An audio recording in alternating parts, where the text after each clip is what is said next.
Hey everybody, it's Stefan, the Old World Gamer, along with Scott Devin Kane. Welcome back to another episode of the Retro Indies Pixels podcast. I almost fucked that up. We're back once again for another week of gaming news and Scott's guilty gaming pleasures. So it's been an interesting week in gaming. What all did you do this week? You do anything? I picked up a little game here that I streamed over the week. Link's Awakening. This was, this game. Oh, let me tell you, compared to the original Link's Awakening for the Switch, it's pretty good. It's really good. And I will have to say, like, if anybody... I was watching you play it for a little while. It looks really good. I want to play it. I definitely want to play it. Yeah, the lack of transitions on the overworld is, like, it's really super nice. I know I'm, like, really far behind on, like, playing it, but hey, you know, I finally did play it. And it's super good, and I'm going to try Hero Mode and hate myself, because Hero Mode is like, oh, here's this game, and you don't get any heart drops. Have fun. Oh, alright. But, it's not what I wanted. Yeah, tell me about it. Going to torture yourself? Jesus. Yeah. But, yeah, I've been basically just playing that and Clubhouse games, or Clubhouse 51 games, and having fun with that, and it's been a slow week for gaming, you know, but, we got news for you guys. And as always, not as always, but as we've been trying to, we're brought to you by Jones's Soda. It's unofficially brought to you by. Brought to you by. It's delicious. Jones's Soda. It's delicious. Actually, is their root beer is actually like really good. Yeah. So is their cream soda. Oh God. So is their bubble gum. Oh, so is the that blue lemonade they have.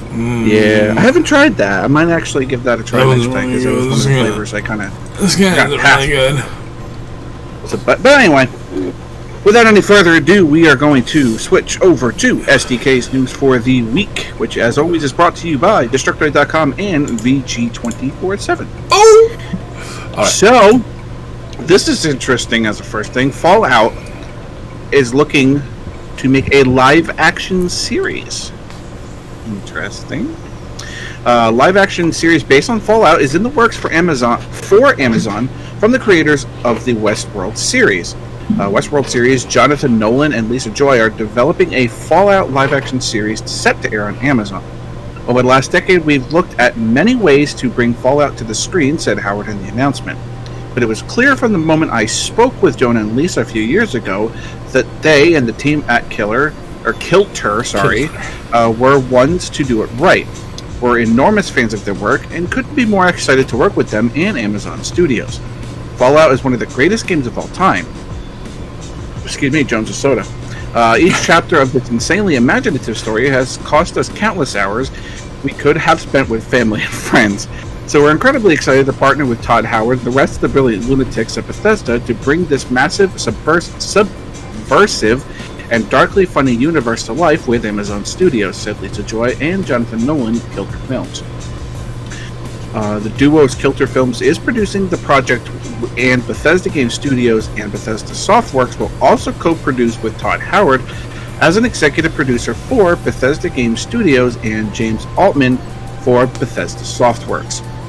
So this ought to be, like, interesting, whether or not they're going to take, like, the Fallout universe and do something completely their own with it, or if they're going to be doing something like, hey, this will be a spin-off kind of the game. I mean, there is really no, I don't know, like, I'm going to check the announcement. I'm going to see, like, whether or not they said that they're producing it, but I don't know if they said anything about when it's coming out. So we'll probably have to update you guys with that later. But, you know, it'd be interesting just to see, like, how, like, a video game series, you know, especially with Fallout, because I mean, you can do a lot with Fallout. There's so many different directions you can go with it, right? Oh god. I mean, you're going to go with Fallout? You know, I doubt they're going to go with the first one or the second one because, well, they're so old, and you know. So it's either Fallout 3, New Vegas, or 4, or 76. I don't think they're going to do 76. More than likely, it's going to be based more around New Vegas than anything else. Oh! Thank you for that subscription, Mr. Six. Sev Cyrus. 20 months. Jesus. 20 months, that sub. It's a delicious sub. Enjoy your sub. Eat it. Put a little mayo on that, maybe a slice of cheese. Delicious. Perfect. But anyway, I personally hope they go with something along the lines of New Vegas, because that was definitely my favorite Fallout out of all the series that I've played. Yeah.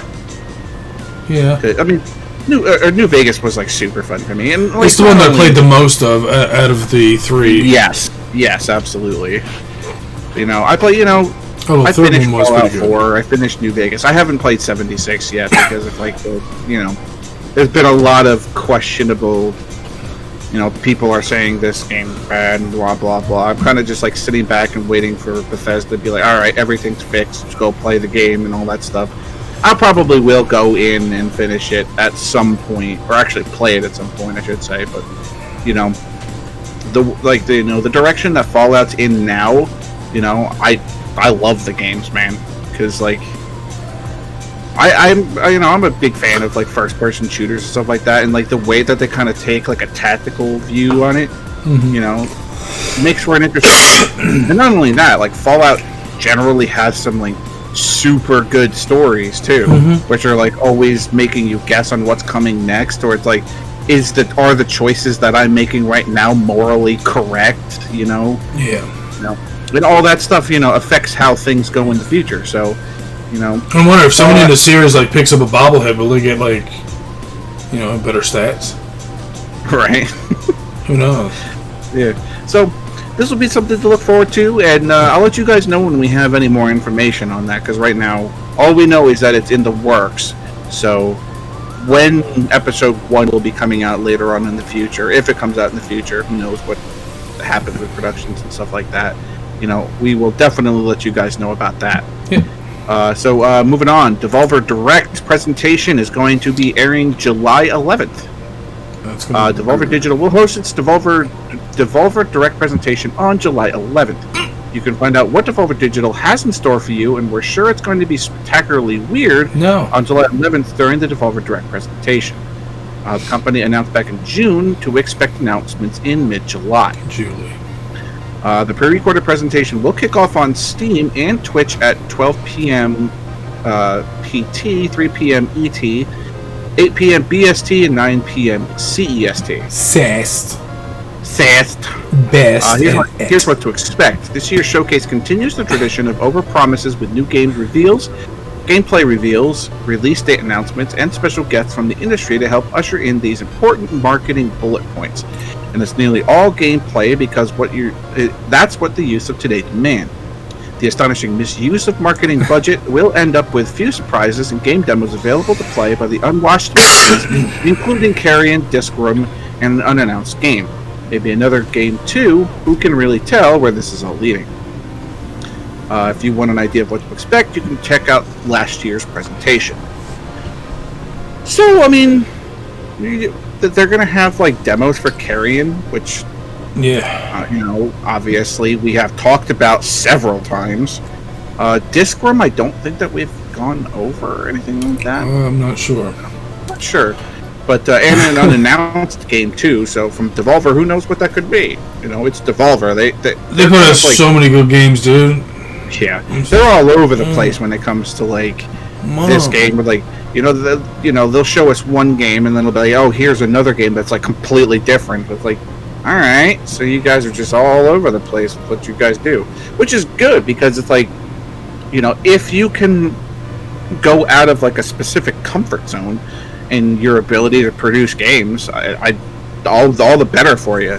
Not everything has to be first-person shooter or platformer or everything like that. And they seem to do a really good job in making sure that like everything that they do is top quality.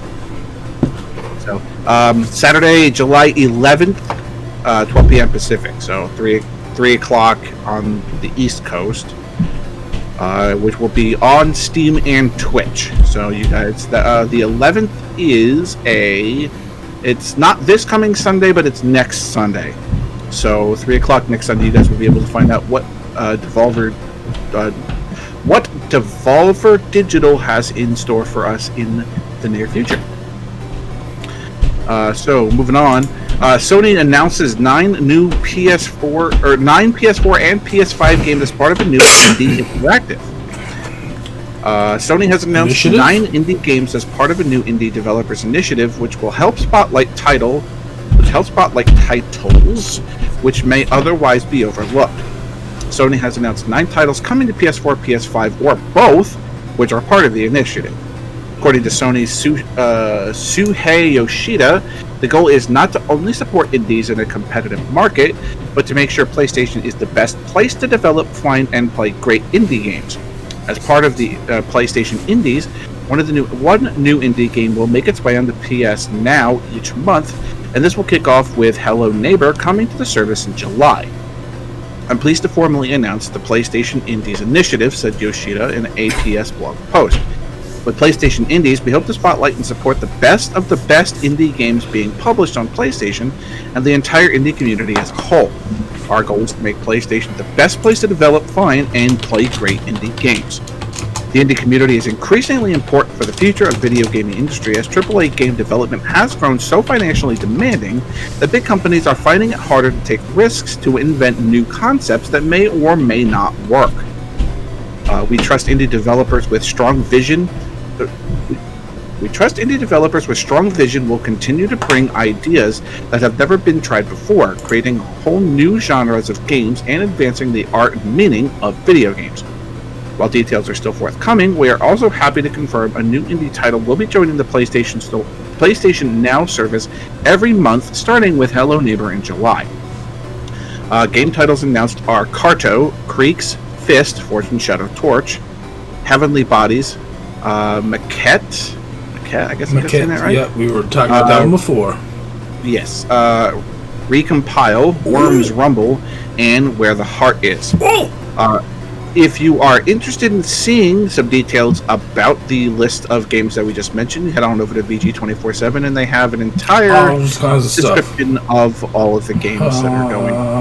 Yeah, we're going to look at Recompile a little later on anyway, so we're good. But yeah, there's a couple of cool. I'm pretty sure we talked about Fist, Forge, and Shadow Torch 2 at some point. Maybe. I think we talked about that. I think we may have gone over Heavenly Bodies 2. I'm pretty sure we gleamed over Worms Rumble because we were super excited about that too. It's Worms. I mean, how can you not enjoy that? But yeah, I mean, it's not like you're going to be getting garbage indie games here or anything like that. It looks like a lot of these games are going to be super good quality indie games. So you guys have that to look forward to for the PS4 and PS5 in the next upcoming months. So Nintendo has finally done it.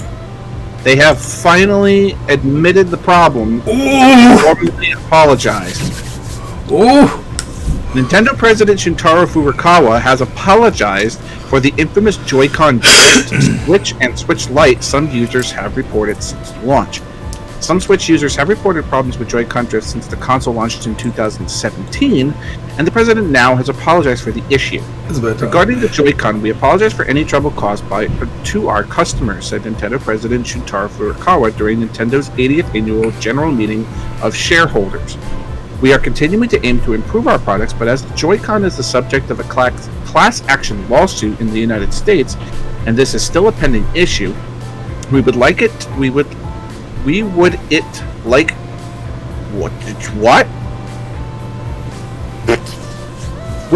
refrain from responding about specific actions. Why is that word in there? Why is it in that sentence?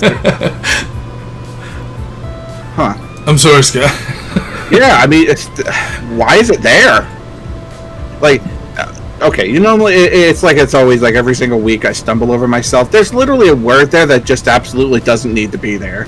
But anyway, back in July of last year, the law offices of Michaels, Schwartz, Kreiner, and Donaldson Smith filed a class action lawsuit against Nintendo over the Joy-Con issue. The issue stems from controller sticks going off-center after extended use, making the stick drift slightly during play. For some players, it's a major problem.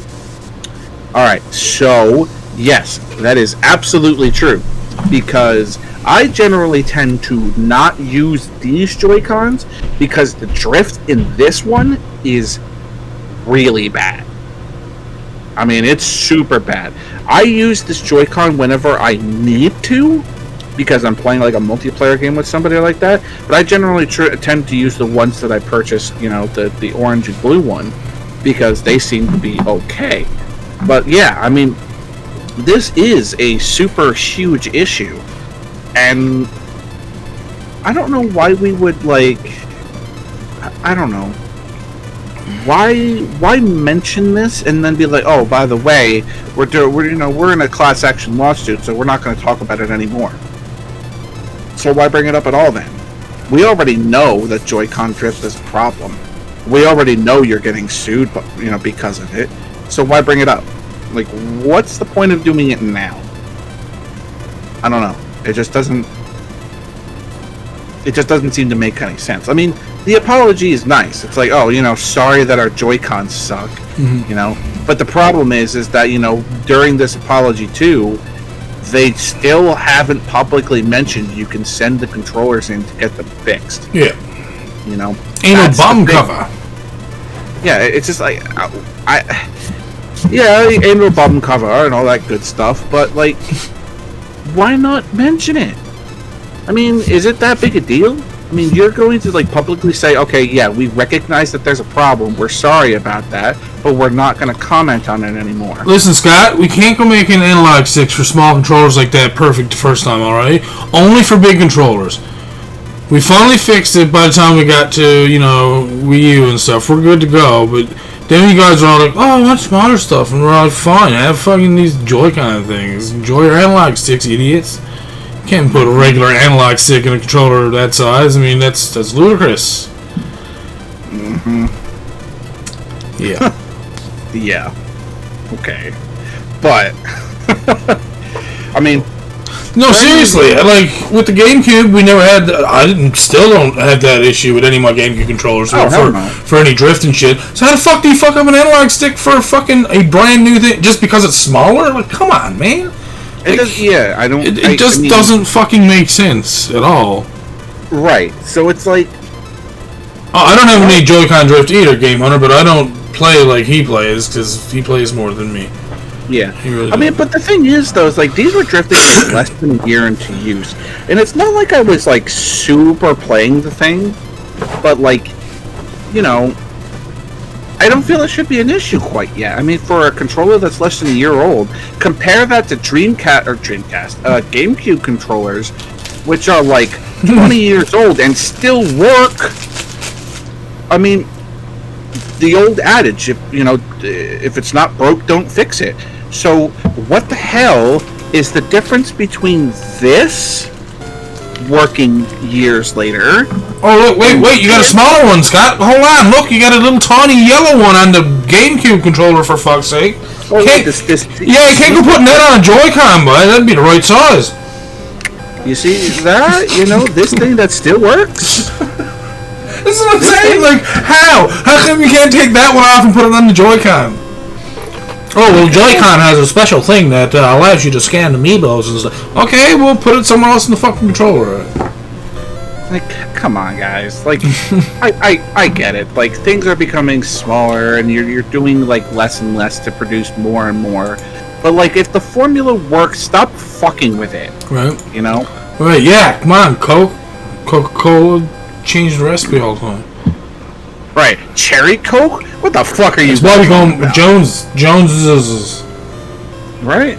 Jones's. Although, do they have a cola? I haven't tried any of their colas if they do. I don't know. I'll have to check that out. I think Jones's, we need to try your cola. Right? Hint, Jones. We talk to you. We talk about you guys a lot. Anyway. So, remember how I told you guys that Crash 4 is coming out, in the near future? Maybe. Crash Bandicoot 4, it's about time, will have over 100 levels. It was recently confirmed that Crash Bandicoot 4 It's About Time will have over 100 levels for players to platform through. The news came from an email sent out by GameStop, which included new details about Crash Bandicoot 4 It's About Time, including the fact that upcoming sequel to the beloved Bandicoots and Jorts series will feature over 100 levels. Screenshots of this email have since surfaced on Twitter.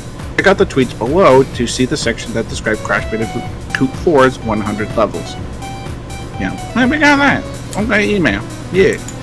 Full sequel with 100 plus levels of play, new game modes, and new abilities for innovative gameplay, reads the image caption.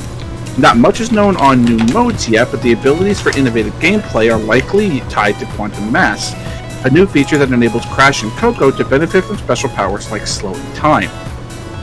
Our lovingly absurd marsupial is back and putting a fresh spin, jump, and whump on conflicts of cosmic proportions, discovering expansive new worlds, unexpected allies, larger-than-life boss battles, and powerful new quantum masks that must be united to restore order in the multiverse. Read a press release sent shortly after the original announcement. Crash Bandicoot 4 is scheduled to launch for PS4 and Xbox One on October 2nd, 2020.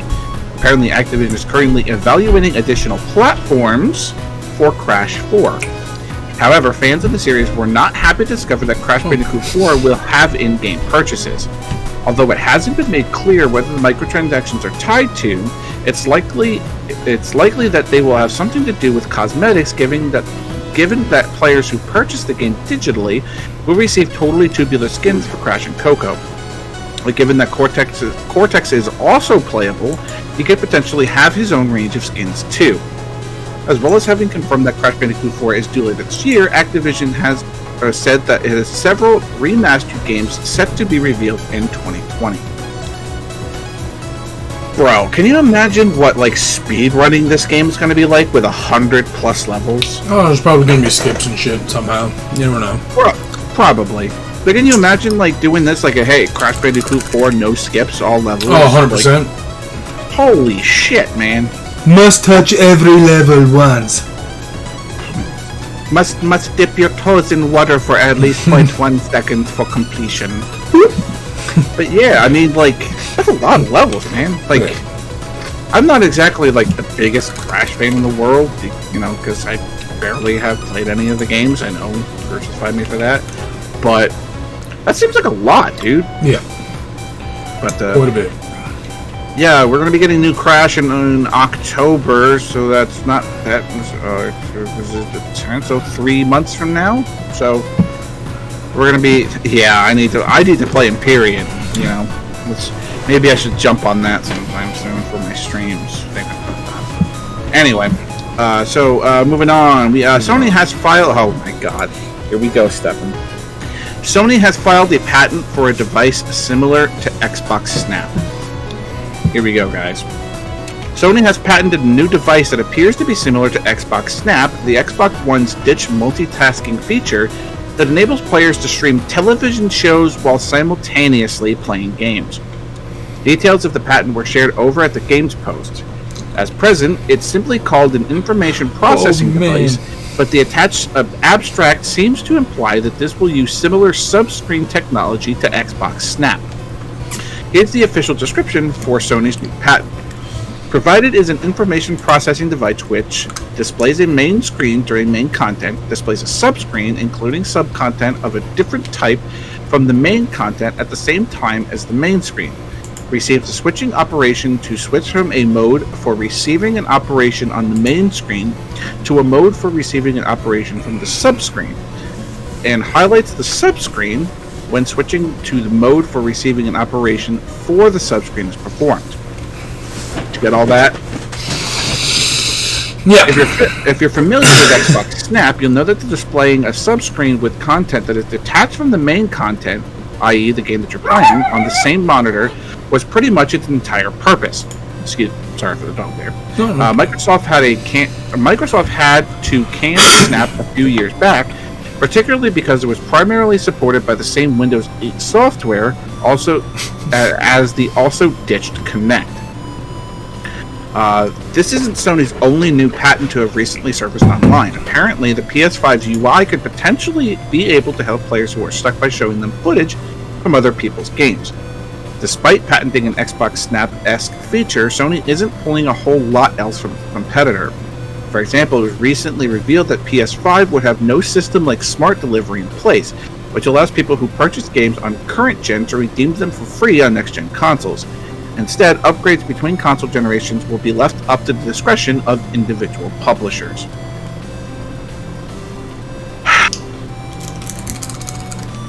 So, I mean, what we're saying here is that you can run your game plus a sub window at the same time, which says, oh, I can just run a let's play or a walkthrough in this bottom menu down here, and have to think 0% about what I'm doing. You are correct.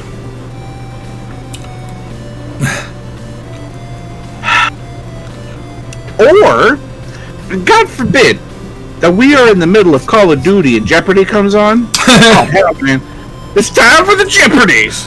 You're like, what is the need for this? I mean, my God, you know what? Here's the thing. I'm having trouble in a game and I need a little bit of a walkthrough, but at the same time, you know, I'm playing my game. I have two things that help me. One, I have a second monitor over here. So, hey, I could just put YouTube over here. Or two, I can look it up on my phone. Like, what's the purpose for this other than to say, oh, hey, this is included with every PS5, so now we can hike the price up another $40? Like, is that really what that's gonna be about? Yes. No, not many people have a phone or a second monitor. No. I call bullshit. I don't have either of those things. Yeah, I don't either. I was just bullshitting you guys. I didn't mean any of that. But like, it's like, come on. Yeah. This is nothing more than an excuse to put this on another thing. Hey, everybody with the Twitch Prime sub, thank you very much, my dude. Thank you, good sir. But you know, this is to me. This just really sounds like another excuse for them to hike up the value of the PS4 or the PS5. I mean, like, come on, this is just silly at this point. So, you know, if I'm playing a game, I don't need to have a TV going at the same time. I'm not that desperate to like watch television and be playing games at the same time. I need it all, Scott. By the way, I do it all the time anyway because there sits the TV in the background, which is always frickin' on all the time. You know? As a matter of fact, right now, my wife is watching some Charmed. So, hey, you know, you got that going for you. So, if the Jeopardies comes on, I'll be like, hey, it's time for the Jeopardies. And she'd be like, okay, boop. Welcome to Geo Party. Like, what the fuck, man? Just don't get it. Anyway, moving on. So, remember how I told you guys that we're going to be getting a new Commander Keen game? No. And it's going to be awesome and all that shit? Nope. Yeah. Well, about that. Commander Keen mobile game appears to have been cancelled. Commander Keen game this story probably just reminded you of may not happen. At E3 last year, Bethesda announced a very different Commander Keen game for mobile.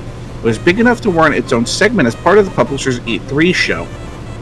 The debut trailer gave us a look at the new style art and character changes. Did I not talk about this? I could have swore I talked about this. Did I not talk about Commander Keen?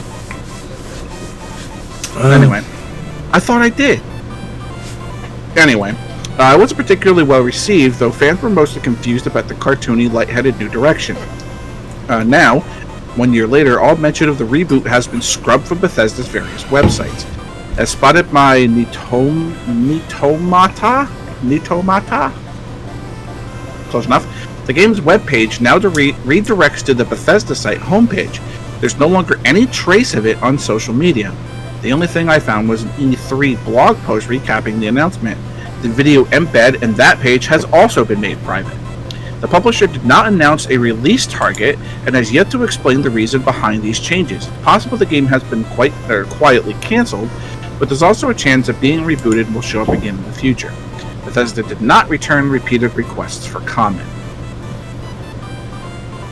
Interesting. So, like, seriously, did I not talk about this, Commander Keen? I'm not sure. I know we talked about something similar to it, at least. I could have swore I talked about this, Commander Keen. Stop swearing. Jesus. Like, listen, sometimes it's just part of my vocabulary, and I gotta say the swear words because I get upset and I don't. Steve, if that was the case, oh no, I'm so upset. Oh no, mobile games are dying out. It's gonna be like Farmville from fucking Facebook. Mm-hmm. Oh my god, I forgot about that. Yeah, I know. Help me find my sheep. No, I don't want to. Like, holy shit, man. How fucking huge was that? I don't know. It all depended on how much you were feeding your sheep, really. I mean... Oh my god. Farmville was huge, man. Farmville was, like, super huge. Oh. But it's, like, on the same, like, thing as that. Like, those sort of, like, games like that and mobile gaming and shit like that. Like, let's put it this way. I'm playing a single mobile game right now. I'm playing Arknights. You know where I play that? On my PC. I just use Nox and play it on my PC because it's easier. See, PopCap Games, they were the one who had like the fun games to play on. Oh my god, yes. Like if they put like what was it, Insane Aquarium for my phone, I'd play the shit out of that right now. Mm-hmm. PopCap Gaming were the ones that made like Peggle, weren't they? I think. I'm not sure, but I do know Insane Aquarium is one of them. That was so much fun. Oh, and then you get and all the coins start going. Oh, click on them quick! Never mind. I'm sorry. Figured waifu game. Yeah. See, no one's surprised about that, Game Hunter. Of course. Listen. Yes, there are waifus in the game, but there's like husbandos in the game too, and it's a tower defense game, which I really like. So. Oh. It's gacha waifu tower defense. It's like everything that I love about life. So just. Remember how I say at the beginning of every podcast it's about gaming news and Scott's guilty pleasures? Guess what? Guess what? Scott. Guess what?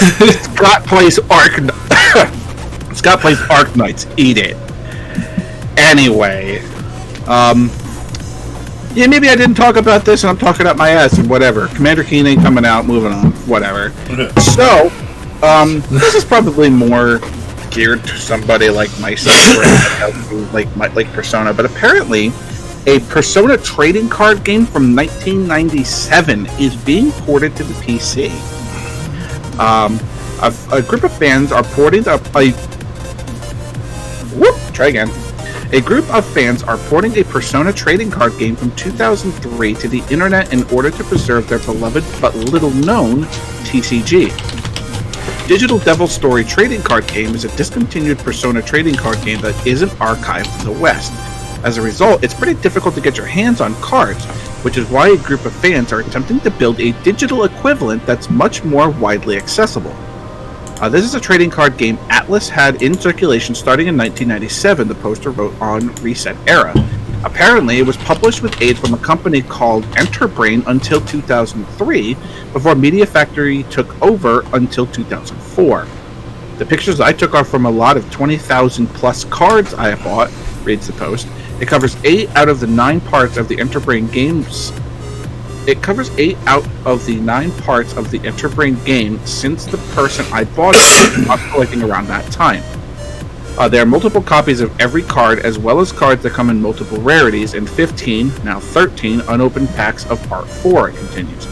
Apparently, this version of Digital Devil Story includes characters from Shin Megami Tensei 1, Shin Megami Tensei 2, Shin Megami Tensei If, Devil Summoner Saturn, Soul Hackers, Persona 1, Persona 2, and Shin Megami Tensei 3 Nocturne. The poster notes that they also have about 80 cards from the Media Factory variant of the game that ran from 2003 to 2004. You can view scans of every single card at VG247. The poster is working on translating the rule book and all of the cards before digitalizing the game. The poster concludes by noting that they purchased the set of 20,000 cards primarily because they wanted to port the game to the internet. They also say that there's still a lot of work to do in order to complete the compendium, and the only reason they're making such quick progress is because their friends are working on the project too. This is unofficial, like the Persona 4 Golden PC port, which, as it turns out, a Yosuke romance mod is being developed for. So this is interesting, like taking, because Persona, I feel, is like more popular now than it's ever been, because like it started getting to see some more widespread, view in the West, so that like, oh well, by the way, there's a trading card game for this, and maybe some people may have been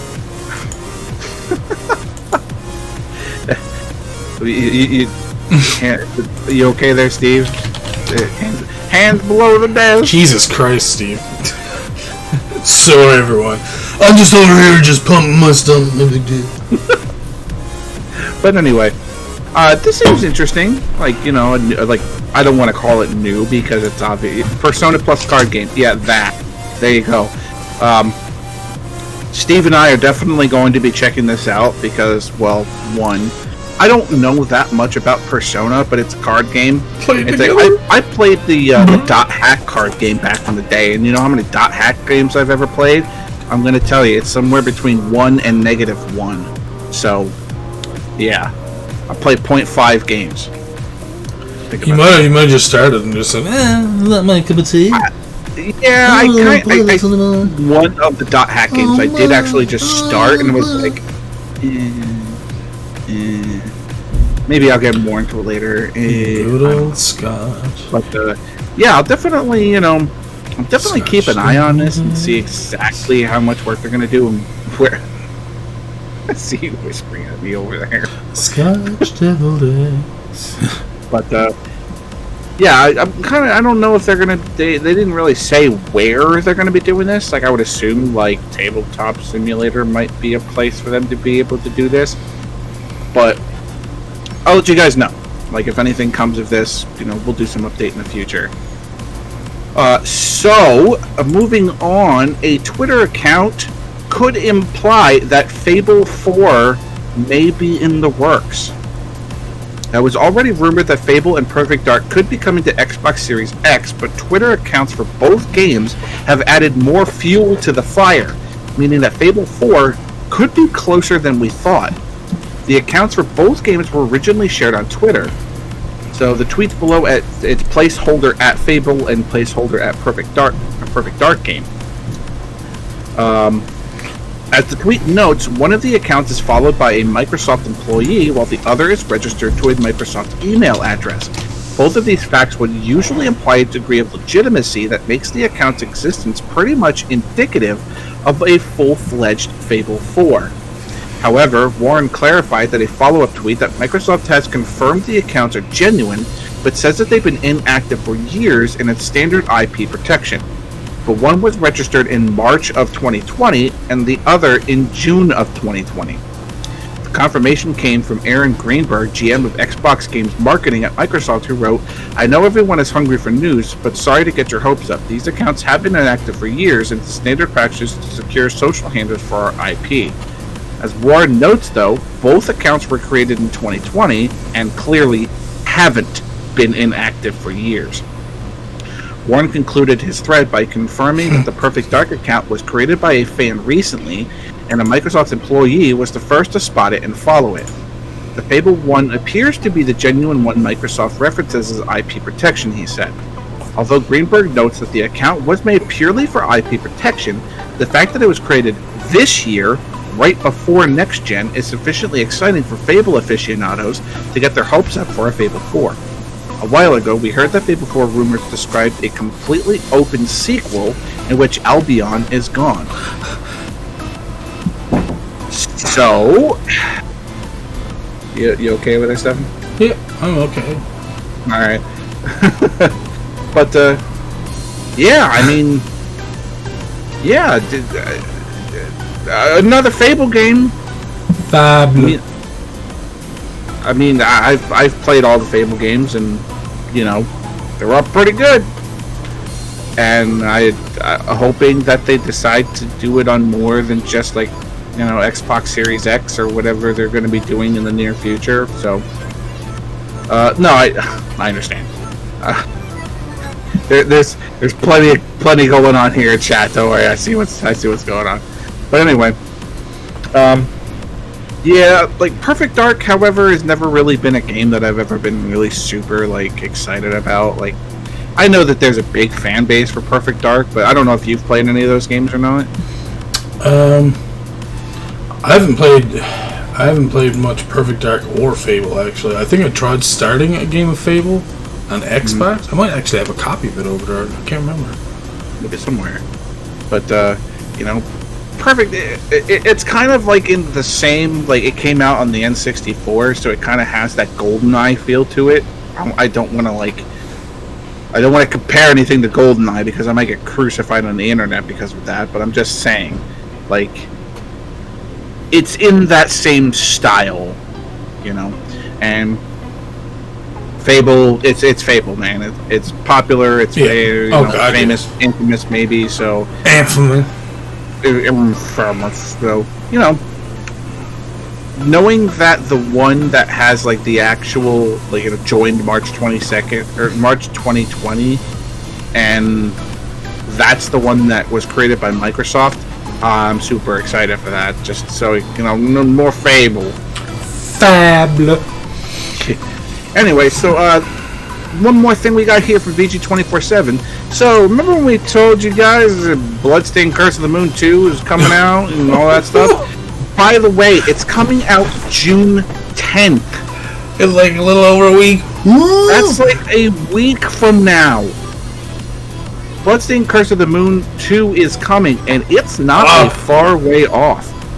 Inti Creates will release Bloodstained Curse of the Moon 2 on July 10th for PC, PS4, Switch, and Xbox One. The game will run you $14.99 or the regional equivalent. Alongside new characters, Miriam, Alfred, and Jeeble from the first game will also be playable. Yeah. You can also play the game with a friend through local co-op. The game announced during the Plus Expo is a sequel to 2018's Bloodstained Curse of the Moon. So it's like, what the hell? It's like, it gets like a little while ago, it's like, hey, by the way, we heard you guys really like Curse of the Moon, so here's Curse of the Moon 2, and here's some stuff for New Games Plus Expo. Alright, cool, I wonder when that's gonna come out. Oh, by the way, it's like 2 weeks from now. What the? Like, I just learned about it, like, what, a week ago, because you guys, or you, Steppen, sent me the message. It's like, by the way, Bloodstained 2 thing, yeah. Bloodstained 2 is, like, hey, it's on New Game Plus and whatever. It's like, alright, cool. I hope this is a thing. And now I'm like, oh, cool. This is a thing that's coming out next week. Like, holy shit. Yeah, that's pretty quick. They probably had it in the works for a while, because they probably just used a lot of the... time that they weren't updating, Well, no, I would say they're using a lot of the stuff that they had in the first probably, yeah. And just, reuse some of those... Jesus, I can't think of the fucking word I want to use. Assets? There you go. There you go. Yeah. But, yeah, I mean, jeez, this is, like, super close. I'm like, alright, maybe we'll get it by the end of the year, or maybe we'll get it in a couple months down the line. No, 2 weeks. 2 weeks. Alright. So fast. If I have to. But anyway, that's it for VG247. We're going to move on over to Destructoid.com, who actually gave us some information about what's going on in the Epic Game Store this week. Oh, I forgot about getting stuff at Epic Game Store. No! Right? So, Epic Game Store is giving out Hue today and 3 free games next week. Jesus. Color-shifting puzzle platformer called Hue is this week's Epic Game Store freebie. If that sounds like your sort of finish in one sitting jam, it got pretty good reviews, and there's colorblind support if needed. Then you'll want to claim the PC game by 8 a.m. Pacific Thursday, July 9th. Don't forget. The other previously announced free game lineup for this week, Conan Exiles, did an about face. the dongs will have to wait. According to a tweet from Epic Game Store team has decided that Conan Exiles will not be free, but will be available for purchase on the store at a later date. Yeah, on the right side, assuming plans don't change again, next week's free game lineup includes 3 games: Killing Floor 2, The Escapist 2, and Lifeless Planet, a Cold War-tinged astronaut adventure with an intriguing sci-fi premise. You'll be able to claim the trio from July 9th to July 16th, 2020. My backlog is broken up, and I haven't spent a cent. Yeah, Yeah, that sounds about right. I haven't been streaming enough lately, so my backlog is bulking up. I don't know, it's already ripped at the seams. Yeah, right. Already got them internet gains, man. But I haven't played Escapist 2, I haven't played Lifeless Planet, but I have played Killing Floor 2. Pretty fun. It's kind of... Hue is actually really good. M4 is correct on that. Hue, it's a really good game. I haven't seen Hue yet, and I'll have to actually go check that out later. But yeah, Killing Floor 2 kind of has like a sort of Dead by Daylight sort of theme to it, where it's like, here's monsters and here's the good guys and don't die, that sort of thing. But it's pretty fun, so you should give it a try because it'll be free next week. So, you know, what excuse do you have to not play it? Because it's free. All That's correct. Shit. But this week we got Hue, color changing puzzle platformer sort of thing. So I'm playing, so I don't know. I'm just going by what they say here. You know, I'm just Epic Game Store. Anyway. So moving on, just talking about Bloodstained just a little bit more. Bloodstained has new free DLC today and finally fixes the annoying Zangetsu unlock bug. Yeah. Bloodstained Ritual of the Night is getting its delayed DLC drop today on everything but the Switch, which is coming at a later date, but there's already 2 orders of business. The content itself is an underlying update. We'll get to that. First, the meat. Boss Revenge and the Chroma Wheel are the main courses. The former allows you to step into the shoes of several main campaign bosses, Driftless, Bathin, Bloodless, and Gremory. Jesus. And take on the game's heroes, Miriam, Dominique, and Zangetsu. Think of it like a fighting game where you go room by room defeating each enemy, with each fighter bringing along their own moveset. The Chroma Wheel is a lot simpler of a concept. It adds more cosmetic options into the fray, like a hair salon on top of more outfit coloring. To access that feature, you just need to go visit Todd the Barber in the main game. As for the aforementioned underlying update, the Zangetsu progress bug is now finally fixed in a roundabout way. Previously, the Zangetsu update annoyingly required players to finish the full game before accessing him as a playable character. The problem is, a lot of folks stated, or started a new game plus run and deleted their endgame save. If you didn't have the time to run the game all over again, tough. Now, the game update fixes all of that. You can just play speedrun mode, the randomizer, Boss Revenge, and Zangetsu by default with no requirements. Boss Rush, Hard, and Nightmare difficulty still require completion. That's all reasonable, given that they mostly incentivize subsequent runs, while Boss Rush includes the final encounter. See, this is like... I'm kind of like... Boss Revenge, this seems like fun, because I like...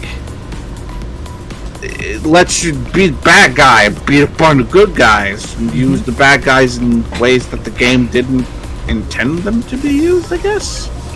But seems like a lot of fun, and it's free. Don't forget that. Yeah. You already own Bloodstained. You're going to be getting all of this stuff for free. I mean, cosmetic updates are cool and everything like that. I mean, whatever, but, you know, some people like that sort of stuff. You know, yeah. I generally... Well, I think we all do, really. It's just like... Yeah. It's just when it's DLC that you have to pay for that, like, it's just that and that only, then it's like, okay, well, that's something that you can choose to get on your own, but if it's, like, something that increases your stats, then it's like, whether I want it or not, I kind of need it now because it increases stats. You know what I mean? So, if it's just something that's cosmetic, not a big deal, because whether you have it or not, that's up to you, man. You're just that you're spending money on making it look different. That's pretty much it. So, you know.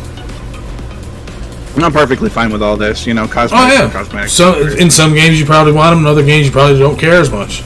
Yep. Right? It all depends. In this game, I used whatever was the best in stats and didn't care what Miriam looked like, so there's that. Until he started playing by himself. Listen, I just went and modded the game, and now, Miriam's 2B, so, the hell with it. It don't matter anymore because she's 2B now, so forget that. So yeah, I'm definitely gonna go and try this boss revenge just to see what it's like, to see playing as, the boss characters, to see what the game's all about being as a boss. So that'll be fun. So Stefan, Nintendo has pretty much confirmed exactly what I've been saying for the past couple months. Nintendo seemingly no longer cares about 3DS vulnerabilities as hacker bounty program shifts entirely to the Switch. The 3DS is on its last legs, that much is clear. For months, we haven't gotten any 3DS announcements from Nintendo, who keeps parroting that the 3DS is a gateway device for the younger crowd. But as the Switch ventures further into more affordable territory with the Switch Lite, that tone has changed considerably. Another more recent development involves HackerOne, a bounty site that allows developers to post bounties for vulnerabilities in the effort of essentially crowdfunding security fixes. According to prolific Switch data miner Oatmeal Dome, Nintendo has dropped the 3DS from their program entirely, and that may have even admitted that the current security situation is untenable. Based on a message provided directly by Nintendo through HackerOne systems, a representative for the company explains that they have dropped the 3DS from the program, and that as of July 15, 2020, they will no longer be taking any messages regarding the system. Instead, the Switch will be the sole focus going forward.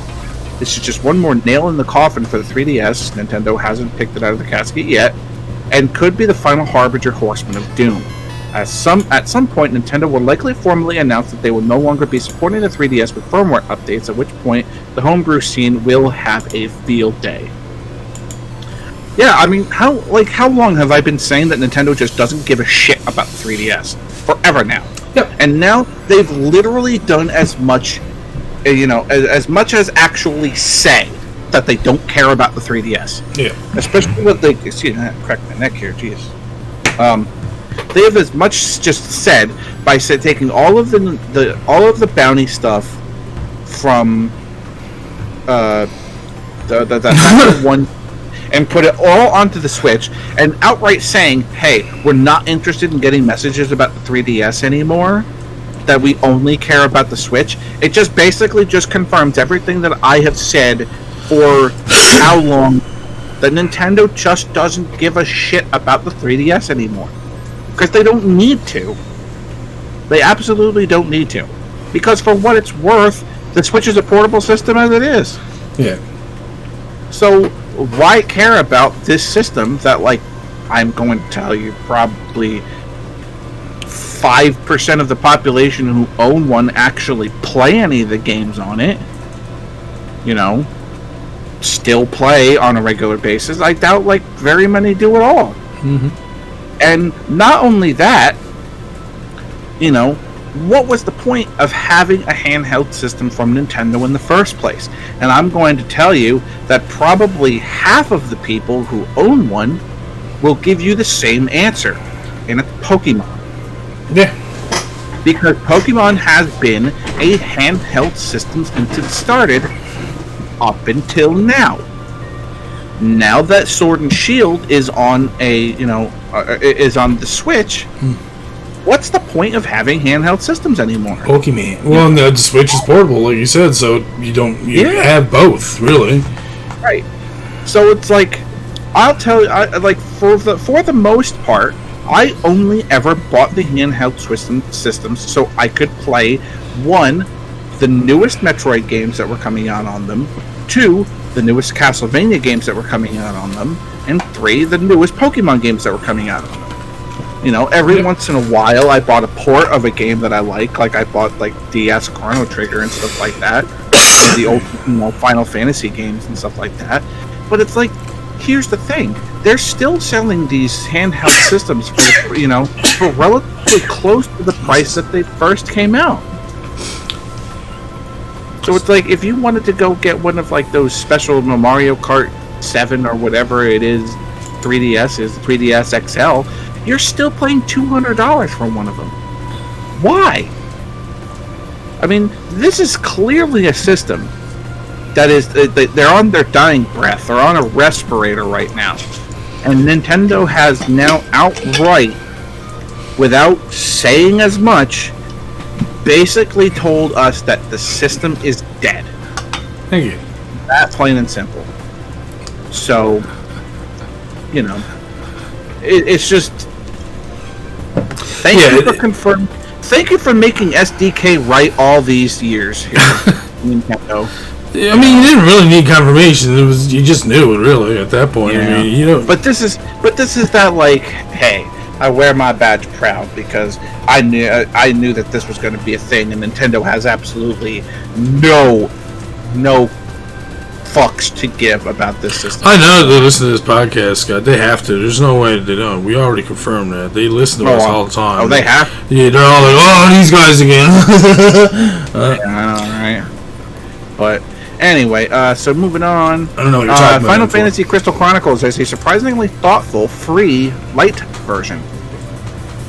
It was a struggle to get a group together for the original Final Fantasy Crystal Chronicles on GameCube.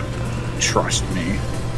But Square Enix is putting a lot of thoughtful features into the upcoming remastered edition that'll make co-op gatherings a cinch on PS4, Nintendo Switch, iOS, and Android. A free trial version called Final Fantasy Crystal Chronicles Remastered Edition Lite will let players battle through 3 dungeons alone or online with other demo users. Better yet, if Lite players team up with someone who owns the full game, they can play 13 dungeons together in their thrifty caravan. Crystal Chronicles Remastered Edition, that is, the full game and the Lite version, will have cross-play support with PS4, Switch, and mobile, so your teammates don't have to be on the same platform as you. Square Enix confirmed that PlayStation Plus and Nintendo Switch online accounts are necessary for online multiplayer, and Remastered Edition has a save transfer option between platforms too. Today's soothingly narrated trailer is a nice intro to this particular Final Fantasy game, a peculiar Final Fantasy game. I'm surprised by how much effort is going into the remaster all these years later. It shows, and it's appreciated. Final Fantasy Crystal Chronicles Remastered Edition is launching on August 27th, 2020. So, this is cool. I mean, it's like you're going to be able to like online play with people that are on PS4 or on their phone or all that cool stuff. That's awesome.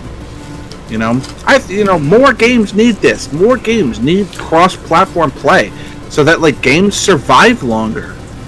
If you're able to play with more than just people who own a particular system, you're able to make a game just last for as long as people are going to play it. Well, I mean, the other thing is that you're a lot more limited playing this on the GameCube back in the day because you probably didn't have much in regards to playing online, whereas now it's all like, oh, no problem. Well, there wasn't online for the original Crystal Chronicles. Oh, because getting a multiplayer for Crystal Chronicles was a bitch. That's what I'm saying. First of all, it wasn't just about getting 3 people together and throwing 3 controllers on. Oh no. To be able to play multiplayer Crystal Chronicles, you had to have a peripheral for it. Because to play it multiplayer, you had to have a peripheral that plugged into and only plugged into Game Boy Advance.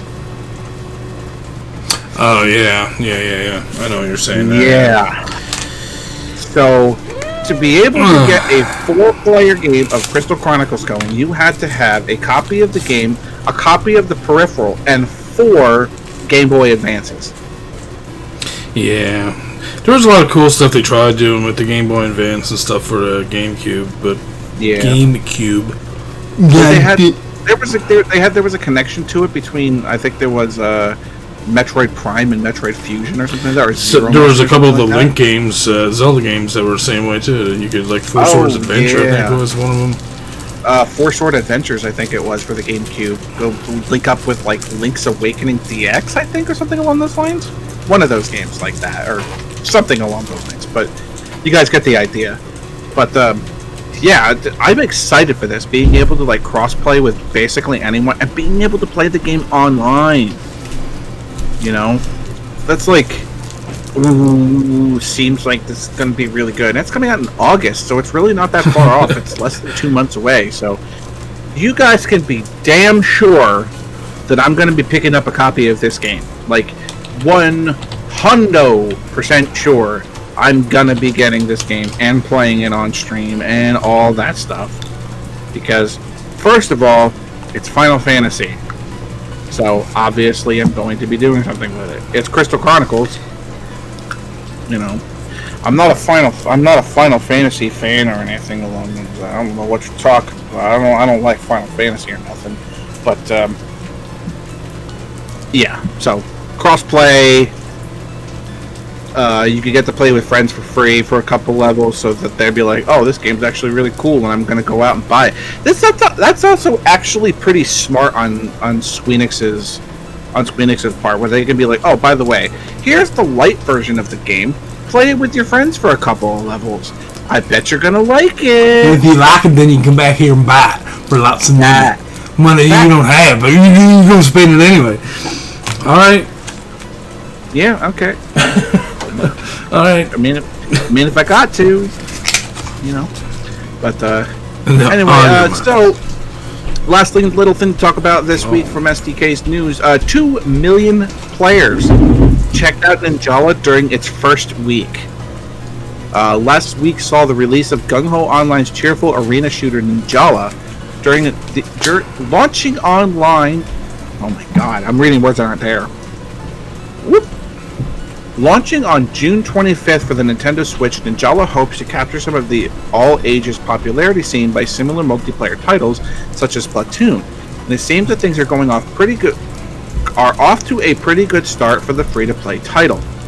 As noted by the developer on its official Twitter, Ninjala downloads now total 2 million in just 5 days, half of which were amassed in the first 48 hours of release. Now, of course, as a free-to-play game, the true test will be how many of those 2 million downloads convert into long-term regular players, but this amazing number is still a serious sign of public interest. Clearly, Ninjala is a title that has marketed itself successfully.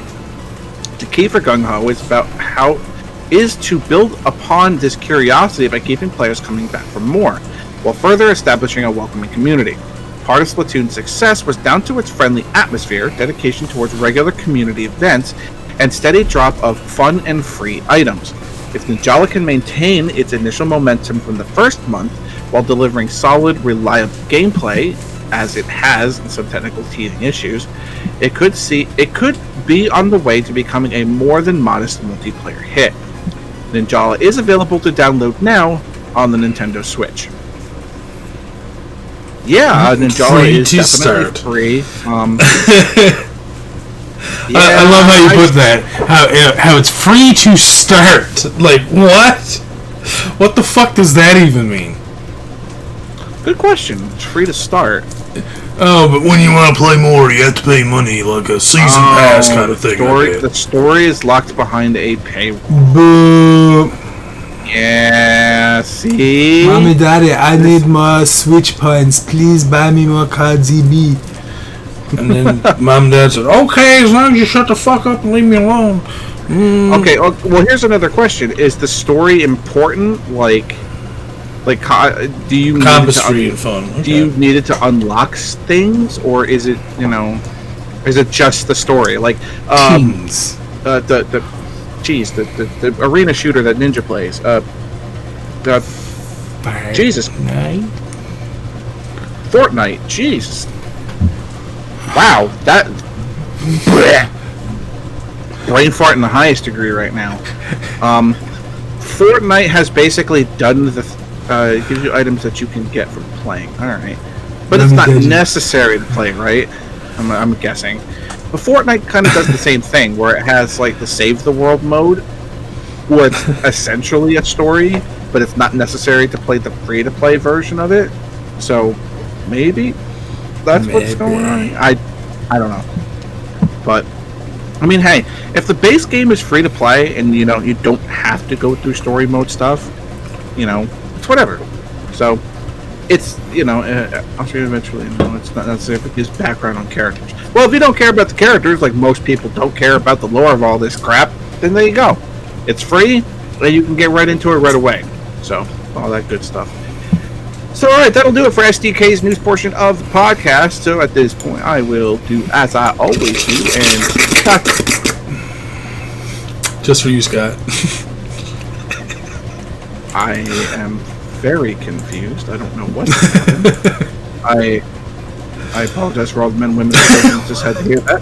But anyway, I will pass the torch over to my co-host, OWG, Stefan the Old World Gamer. Fucking Scott, man. You know what time it is, you bitch.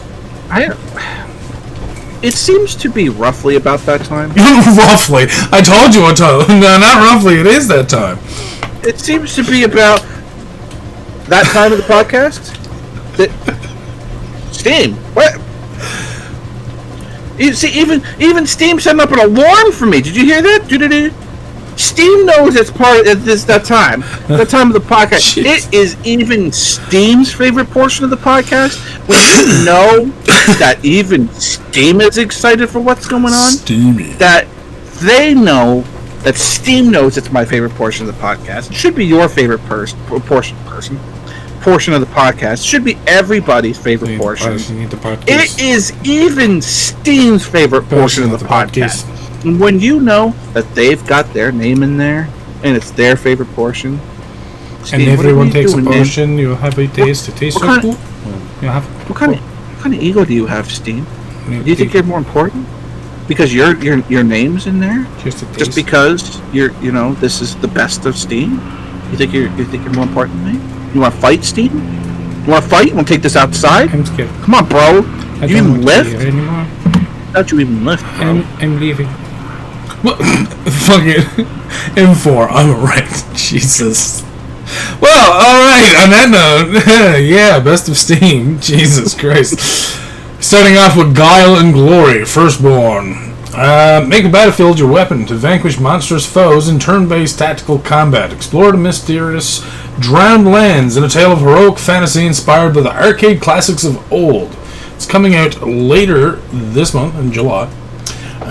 Strategy, RPG, indie, early access, fantasy. And apparently it's similar to games like Darkest Dungeon. We're going to watch that trailer. Yeah. So loud. Stop. Stop the loud. Okay. Play, please. Help. Oh, you got multiple people? Okay, cool. Chappy. Yeah. Oh, no, the turtle's alive. Okay, never mind.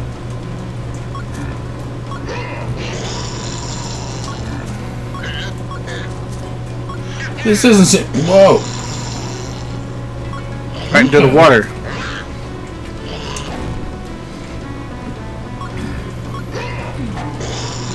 Yeah.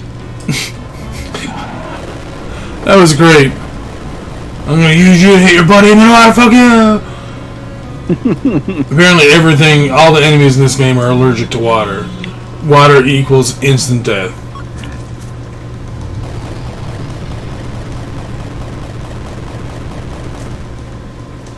Jesus. How long is this trailer? Holy crap. Oh, it's only 1:40, alright. So far this seems interesting. I'd like to maybe play this at some point and see what it's like. It doesn't look like there's really a party system. Sometimes there's more than one person, sometimes there's not. I am Guardian. What? You done? Not you. You're no Guardian. I'm Guardian Man. Oh, hold on, Mr. M4. You should be able to do that in just a moment.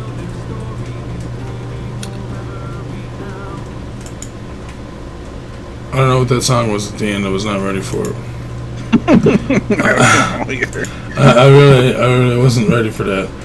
So I can add it to my wish list. I don't know if I would necessarily buy this myself, though. That's the only thing. I don't know if it's interesting enough for me to be able to play, but I mean, I'm sure other tactical-based people might enjoy the shit out of this one. Yeah, I'm a bad person to ask about this because it looks like RTS, and you know how I am with that. So, no offense to Guile and Glory Firstborn, but hey, we're showing it here because people who do like these kind of tactical turn-based games will probably enjoy playing this. So. Yeah. Alright, up next, we have another game called Soul Divide, Sword of Darkness. This is a shoot-'em-up, Scott. Oh, Soul Divide! I know what this is. I've actually played this. Oh, I didn't know this was...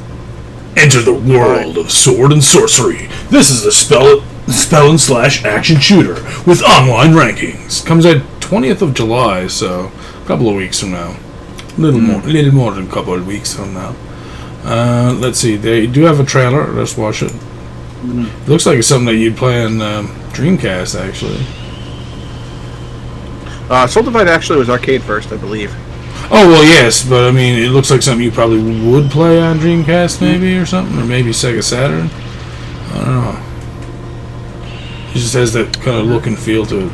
Although, I'm adding this to my wish list because this looks awesome so far. I am wrong. No, it was on Sega Saturn. It was what? It was on Sega Saturn. It was later ported to PlayStation, Sega Saturn, and later PS2. Oh! Eat it, Scott! It was first arcade, and then it was ported to the PS2, Sega Saturn, and it's also on the Switch. Wait, it was ported to the Saturn the same time it was ported to the PS2? No. Maybe? I don't think Saturn and the PS2. This game is fun as hell, by the way. It's also really hard. Gross. It's super hard. So, like, you have, like, a whole bunch of, like, boxes at the top, and you have, like, a magic meter that's, like, right beneath your health there. You can switch between, like, different spells and cast different spells, and they all take up a different amount of MP. And if you, like, hold on to your MP for a long time, you can get, like, super spells and shit like that. And this game is super fun. You made it so sound I would... It's a shmup. What did you think you're going to get through a podcast without me saying shmup? You're wrong. He's going to do it every time now. It's a what? It's a shmup. But yeah, this game's really cool, and I would very, very much suggest it to anybody who's into, this genre of game. It definitely lets you customize like what kind of spells that you would. I mean, the spells I think are all the same for every character. They all have special different abilities in the way that they shoot and shit like that. But yeah, I mean, definitely would suggest this game. It's 100% going on my wish list. I'm pretty sure I have it for arcade, but don't quote me on that. I don't know. This is a super fun game. Definitely suggest you go check that out. All right. Well, next we have Dungeon Throne. Ooh, explore procedurally generated dungeons, retrieve artifacts, and use your magic to fight your way through the dungeon. Rescue prisoners and destroy the dungeons. Roguelike, pixel graphics, fantasy, roguelike. Pick one, roguelike or roguelike. You can't be both, actually. You probably can. Trailer. Ooh. Well, you are a wizard. Look at you go. I've never seen a wizard going with a sword like that. What are you, some sort of spell sword or some shit, man? Kind of reminds me a little bit of Rogue Legacy. For those not to know, that's just Rogue Legacy, but more fancily said, because, fancy. I like procedurally generated dungeons. That makes things more fun. Over 100 room layouts. Come on. More. Double. Come on, Jeopardy time. 900. Yes, I concur. I can do a lot of things, but I concur for sure.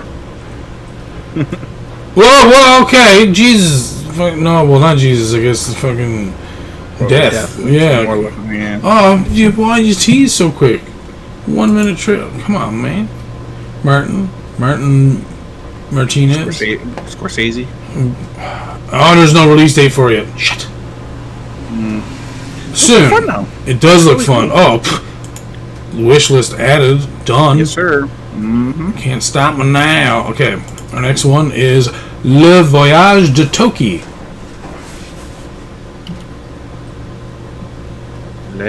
Voyage LE. de Toki, got it. There you go. 2D adventure platform game with pixel graphics. 2D platform action. Are you shitting me? One of the tags is fishing? And it's already 2D platformer action fishing platform. Oh god, I don't even have to. I don't even need a trailer. You're done. Oh, there's no trailer. Good, because we don't get one. Oh, what a tease. Why would you? Oh, come on, man.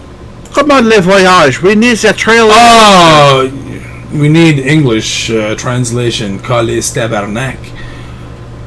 It's not English supported. It is absolutely 100% French translation. Oh, come on, dude. You gotta do it. It's good for all you Canadians. It looks like it's really good. French. I still want to play it. Oh, look at fishing. What? Why would you do that? Friend, no, I don't care about his Francois. I'm out of here now. I'm going to the next one. Chaos Galaxy. This is our last game for Best of Steam this week. Chaos Galaxy. Chaos Galaxy. A pixel art turn-based galaxy total war game. I think Mr. Six might like this one. I'm already getting smoked. Okay, well, you're going to miss it again, Steve. You can select 14 factions, 61 heroes, hundreds of warships, and mecha, and command multiple fleets to carry out grand strategic operations on the map of the galaxy. This came out the 16th of June, so it's already out and ready to go. There is a demo, but you can get the full game for $17.49 Canadian. That's like $2 American. It's like $14.99 American. Close enough. Feel like getting up. I thought you were already gone. It's like 9:30. You're usually gone for a smoke break at 9:30 my time. Yeah, you fucking. Well, don't do it yet because this game probably for you right here, boy. Yeah, we gotta see the trailer for this because this looks like it's gonna be good. I like all the extra stuff they're having in there. Hundreds of warships and mecha. I'm like, what? What? You got all of this here, just cool stuff. Play as one of the 14 heroes. God damn. What the fuck? Where did me getting blue balls come from? Did I dip them in something? Whoa! Whoa! Come on, chopping. Okay, I want to play this too. Okay. And there it is, M4. That's what you were talking about. He's getting blue ball by this awesome space war game. This actually looks really good. Where didn't it come from? This looks again. This is a tactical freaking. Stop bitching and whining. I'm not. I'm just saying. It looks cool. It still looks. Yeah. See, and you still want to play this? Don't you dare.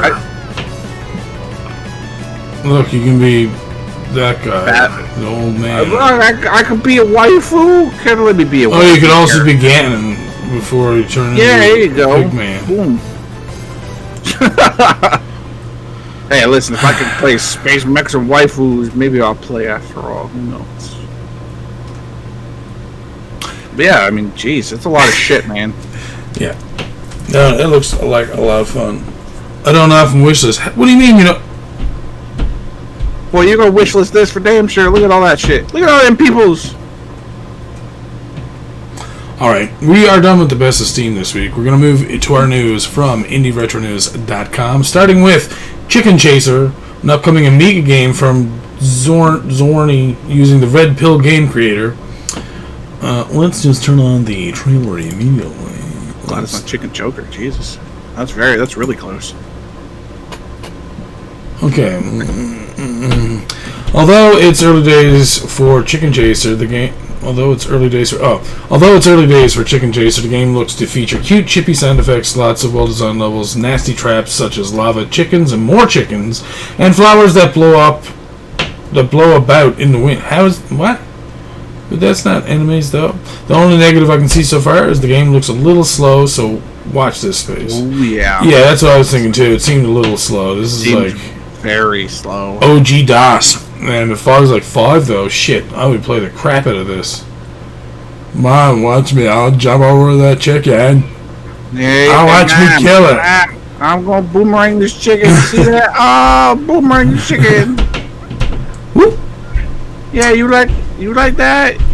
Boomerang chicken. Hopefully they speed that up because they need to. It looks like. Yeah. All right. The next thing we have here is Make My Day. A recovered C64 game and an unheard Matt Gray tune appears.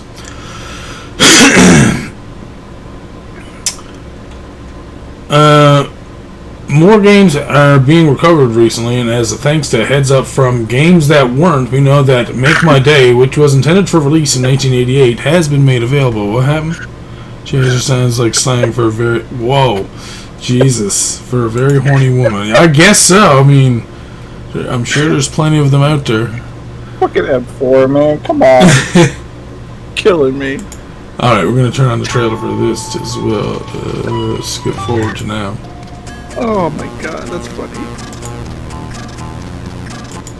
Oh. There we go. Although far more detailed write-up can be found on the source site linked on indieretronews.com at the source site itself, the page. Games That Weren't has noted on their website in regards to Make My Day that following on from the release of Mirage, they are pleased to announce the preservation and recovery of yet another title in the form of Make My Day. A fully diagonal scrolling Western game which was intended for Powerhouse back in 1988, which also features a previously unheard Matt Gray tune on the title screen, which is this what we're listening to now. Nice. Alright, that's enough of that. Let's skip ahead to gameplay, please.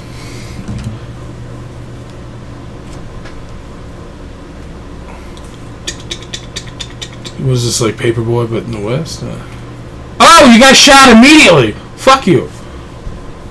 Damn, son, what the fuck? You didn't even get to make his day. He made like his 3 second. Go ahead, make my... Oh, shit. Damn, my only weakness, being shot. Or getting hit by a bottle as well, apparently. Jesus. Man, what? Boy, Paperboy back in the old West was hard, man. Right. You have a gun! Yeah, they need more tracks for the actual game itself, I think, as well, if they can squeeze it in there.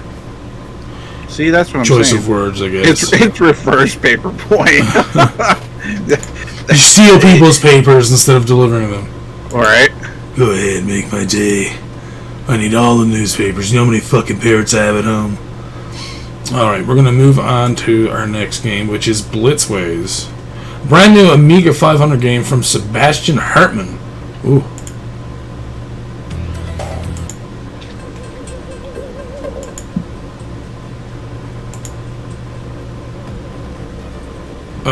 Yeah. Alright, although the development history can be found on the main website, and I highly recommend reading it, as it tells you about BlitzWays and how it started its life way back in 1992. In regards to the actual gameplay itself, this is a concentration-demanding puzzle deconstruction game in the fashion of Mahjong and Lin Wu's Challenge. You pick pairs systematically from a large set of tiles and respect certain rules of alignment or accessibility. Okay, so it's like a new type of Mahjong type game. Tiles.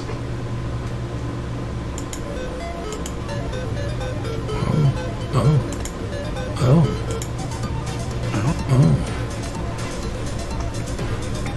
Oh, do you have to do it on the outside? You can't just like purple GURP it? Is that what you're saying? Yeah, okay. Purple GURP it. Amiga win! Wait. The system is playing? That's bullshit. Oh, it's a demo. Okay, it makes sense.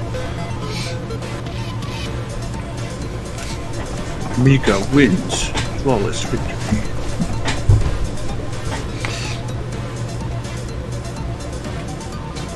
We got some more.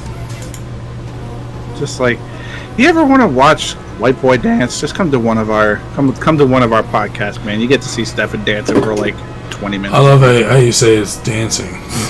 You're so nice about it, though. At least, I mean, right? Yeah. Well done. Oh, mash those socks! Mash the shit out of those socks, dude! Oh no, he's going for the dice. He's going for the dice. Oh, yep, dice it is. Okay, I understand. Well, you gotta get those socks. Oh shit! Oh, no. Oh shit! Oh, no! Yeah. No, they're too close, dude. You can't do it. Fucking TV. Yeah, there you go.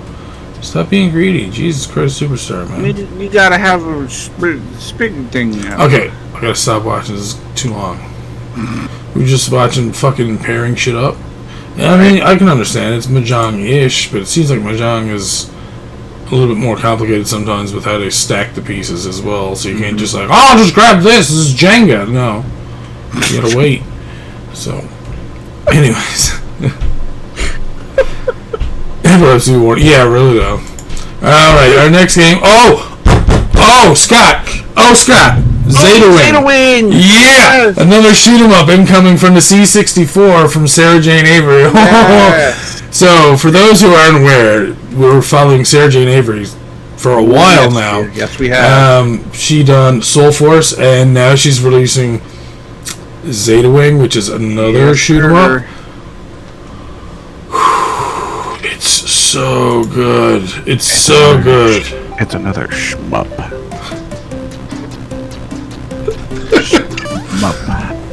It's another shmup. Yeah, this reminds me a little bit more of Twin B, except slower, Yes. obviously, but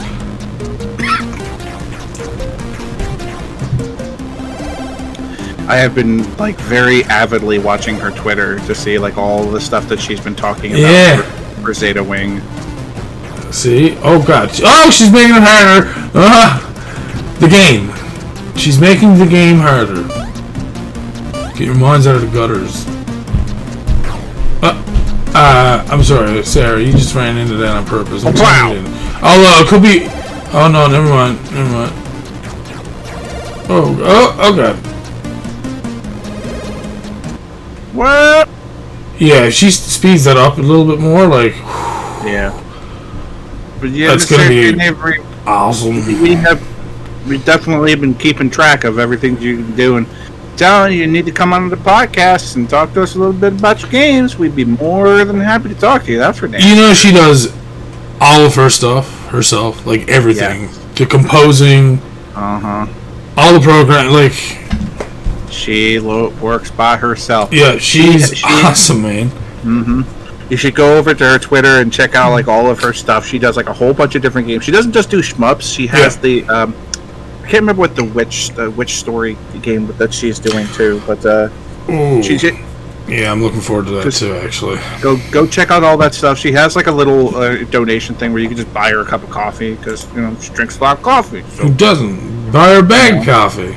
Right, so go on over, check out her stuff. Everything that she's done so far has been spectacular. So we're definitely supporting you all the way, and I definitely want to get my hands on ZetaWing as soon as possible because I want to play the Sarah Jane Avery games. So I'm sure we're going to be seeing more of Sarah in the near future, and ZetaWing. So next we have the Sword of Ianna. An incredible game that's now available on the Amstrad CPC. Oh boy. Huh. Alright. Yeah. Alright, so you read right. This incredible game, which has been in development for quite some time for the Amstrad CPC, is a sword-slashing platformer to put you in control of a mighty sword-wielding barbarian that has to slice and chop his way through multiple enemies. It's finally available for the Amstrad, complete with an impressive AI and seriously cool animations. It's a game that, when it arrived in the ZX Spectrum, we said it was most noteworthy to see an actual enemy defend himself with shield that require a bit of tactics to deal that deadly blow. It felt weird to read for some reason. Anyways. Ooh. Nice. Check out the graphics. Let me see. That looks pretty cool, man. It's a little loud there, sorry about that. I want to see the gameplay so bad. No! Make it in English as well, please. I hope so. I mean, I guess if you don't need the story... Oh. Okay. Oh, no, you're not going to jump... Oh! You have to... Do you have to come down a ledge like that? Will you die if you just drop down, I wonder? Maybe. Oh, shit. Oh, you can run. Oh, this is cool. Oh, they're gonna make us want to watch this. It's like a friggin' 10-minute long video. Yeah. You know what this kind of reminds me of? It kind of reminds me of like Blackthorn. Yeah. I see exactly what you mean. Mm-hmm. Which is a good thing, because Blackthorn's a hell of a game, man. Yeah. Blackthorn's really good. Oh, there's a bad guy. I want to see this part. Kick his ass. Oh, here he comes with the shield. Here he comes. Go to Oh! Get him. Get him. Oh, shit! He backs off and everything. Oh! Kill him. You do the barbarian. Holy shit, man. Barbarian. Oh, no. Kick his ass. He just chopped his head off. Alright. Okay, yeah, this looks badass. This looks great. Mm-hmm. I love so many good games, man. Right. Like, I know this is like Amstrad and stuff, but still, like, that looks still really damn good, though. Mm-hmm. Alright, next up is, another one I wanted to watch for a little bit. EON AMIGA AGA. Shadow of the Beast inspiration coming to an Amiga near you.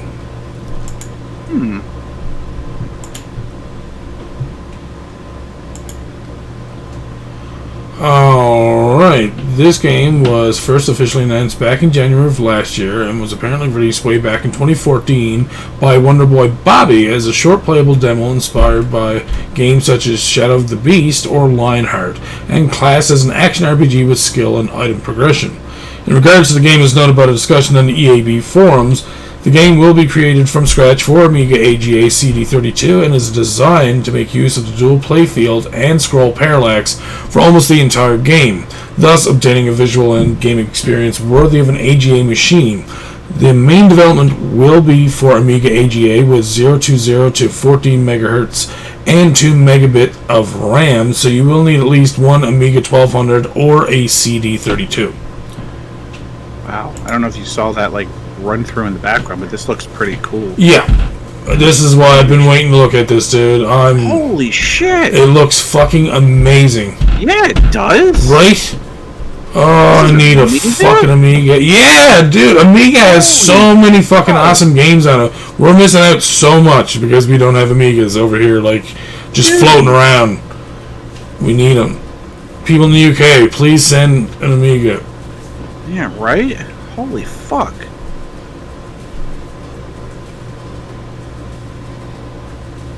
Wow. Alright.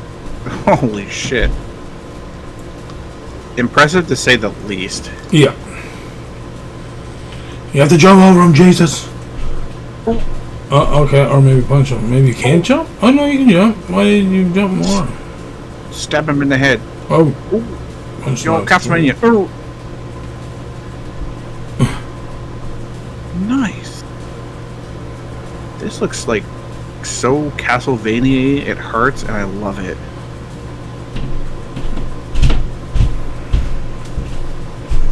Well, kick the ninja, kick the damn rabbit. Oh, he's fighting a big enemy here now. Oh shit! Yeah, stay down there where he can't get you. Yeah, there you go. Shit. Yeah, kick his ass. All right, that's enough. Watch a lot. Yeah. Oh, so yeah, we need to get us Amigas sometime in the near future. No apparently. kidding. Alright, next up we have Solar Gladiators, a brand new Windows game from Maldita Castilla, creator of Loco Malito. It's just a screenshot. As noted by the website, Solar Gladiators is a top-down arena shooting game that mimics the technical limitations of the MSX1 computers.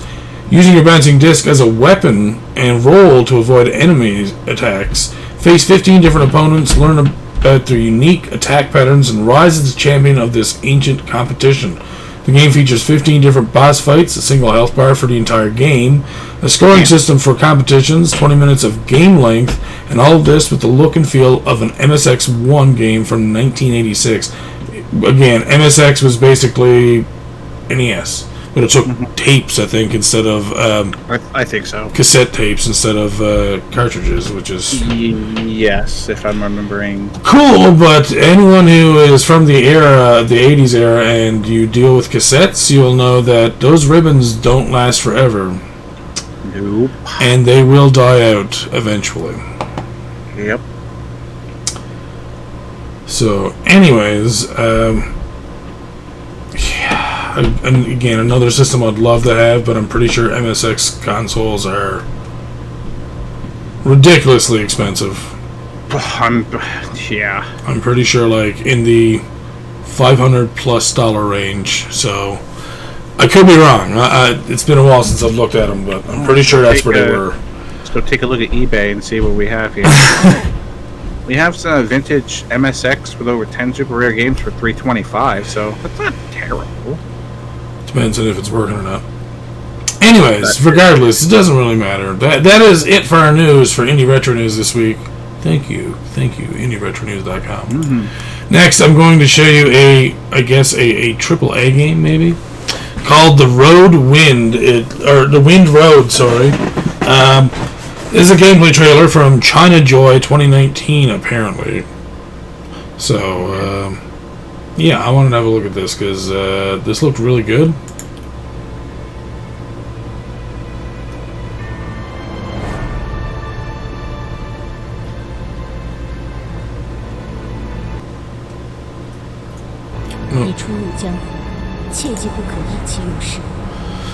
The worst part is that there's no English translation, and I'm just showing you guys something that's just going to tease you. I know, right?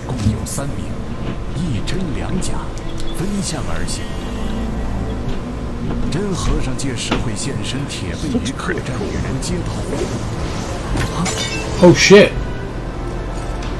Oh shit! Oh boy, you done fucked up. Right? Ooh, this has some like Secure Shadows, whatever. yeah, and like not Bloodborne. What am I thinking of? Well, maybe like Bloodborne, sort of. Secure Shadows a couple times. Yeah. Shadows die like a few more times than once. 3 or 4 more times. Yeah, more than once. Like at least a dozen times. Wow, this looks pretty cool. This is also giving me some like Final Fantasy VII Remake vibes. Sort of. Yeah, I can see that. Don't know how I feel about all those spermy things trying to get inside of the logo out there. That was right? a bit fucked. See, there's that. That's pretty cool. I like that. Looks like a lot of fun, but like I said, if there's no translation or adaptation over here, then I would definitely be about that. Play like Shakiro dies like 17 times. Yeah, Gene's probably right. It's Tenzin, so probably there isn't. How dare you, Gene? But he's not wrong. Tenzin has a, has a thing. It's okay. But maybe, who knows? News from Destructoid next, Scott. Yes. Scott's already brought us some. I bring a little more. Not too much, but a little more. And we don't have any Kickstarters this week either. Sometimes you just need a little Destructoid dessert, that's delicious. You gotta have some Destructoid dessert, It makes a dinner just like satisfying. It does. I feel well digested. Right. Anyways, an update. Minecraft Dungeons' first DLC pack, Jungle Awakens, is out this week. The patch is now live, which brings a ton of balance updates along with the new DLC. Ooh, so they fixed things. Well, I guess the lady caught a chicken. Oh, Jesus Christ, Chicken Chaser. Alright, so Minecraft Dungeons launched back in May. Mojang is teeing off its DLC strategy very soon. On July 1st, the first DLC pack, Jungle Awakens, is set to arrive. Naturally, it will take place in the jungle, featuring classic Minecraft cuteness, pandas, and terrifying enemies, the Jungle Abomination. Jesus. In all, it seems like a standard extra level to run, which should last you around 15 to 30 minutes each time you dive in. As a reminder, you can get the DLC free with the $30 Hero Edition, or opt for the Hero Pass for the standard Game Pass version. Mojang also promises a string of free updates for the game, which adds a new lower temple dungeon into the mix, as well as new items and balance changes. For $30, which gets you the announced DLC, that's not too bad. Oh, and the game's soundtrack just officially launched as well. So they have a bunch of the new features there with Jungle Awakens. you're probably, if you guys play any of this, you probably want to check all this out yourself. There's a lot more here than I actually expected. Holy shit. Yeah, so I'm glad I didn't start going down through that because it would have been there for everybody. Hey, look at the pandas, though. Look at the Minecraft pandas. They're so cute. We have all these changes for you guys, and there's a whole lot of balance changes and whatnot. But we had pandas! Yeah, right. Now I want a Kickstarter. Fuck it. God damn you, Gene. We need to support us with Jones's soda. Jones and Mountain Dew. That's what we need. Shit. So next we have Limited Run Games has dozens of announcements lined up for July 8th. Come on, man. Oh. So I seen this and I was like, we're gonna cover it regardless. So yeah. Here we go. As you guys know, Limited Run Games puts out like, oh, here's collector's edition of this, and a limited edition of this one, and a special edition with a special one. And it's always money that nobody has because... Alright, so the publisher went out on a limb with its own E3 adjacent press conference a couple of years ago, and 2020, the year of work from home broadcasts, will be no different. Limited Run's show is airing on Twitch at noon Pacific on Wednesday, July 8th, with dozens of physical game announcements. Above all, they're having fun. I could use some of that lately. Yes, can't we all? Now, they have no actual announcements there, but just the fact that they're going to have a lot on one day, again, they're just saying, what paycheck? You don't need that. Just give us your money. Bastards. Cheap painters. We've basically tortured ourselves with limited games for like the last forever.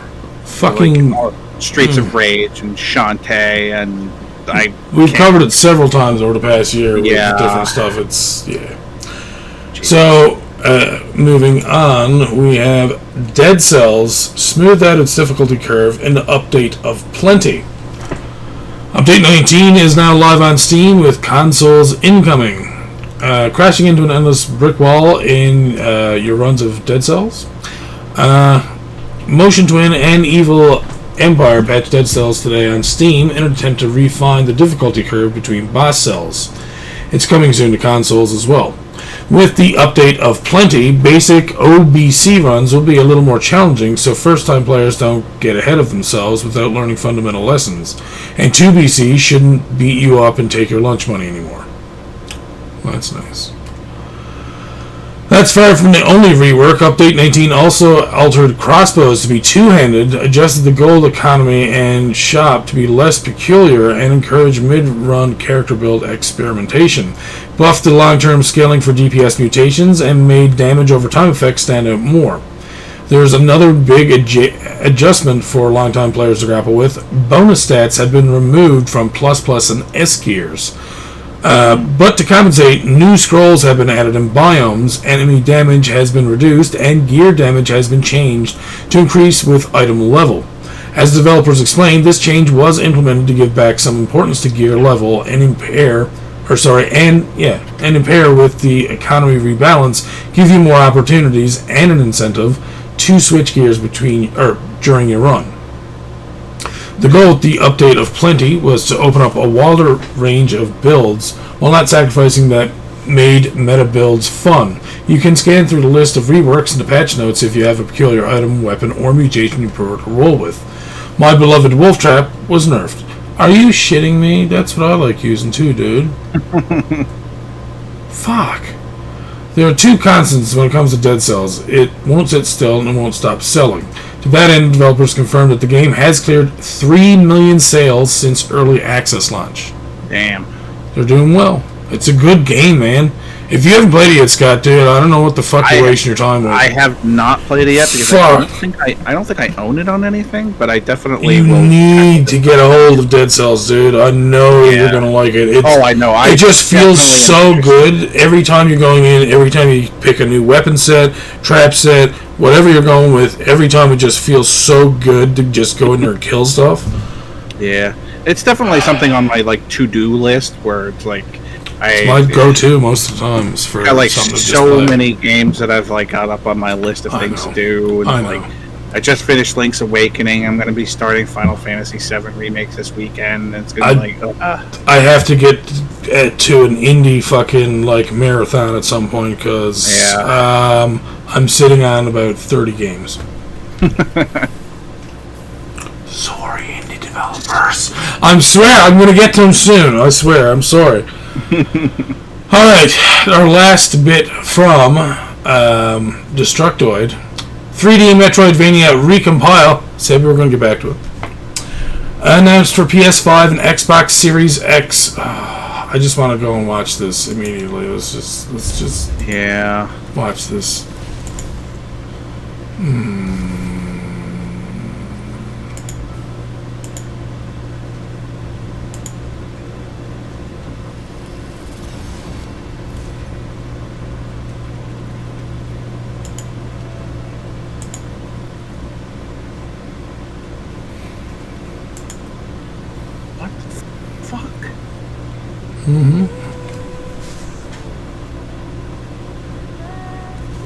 Whoa. Whoa. Shit.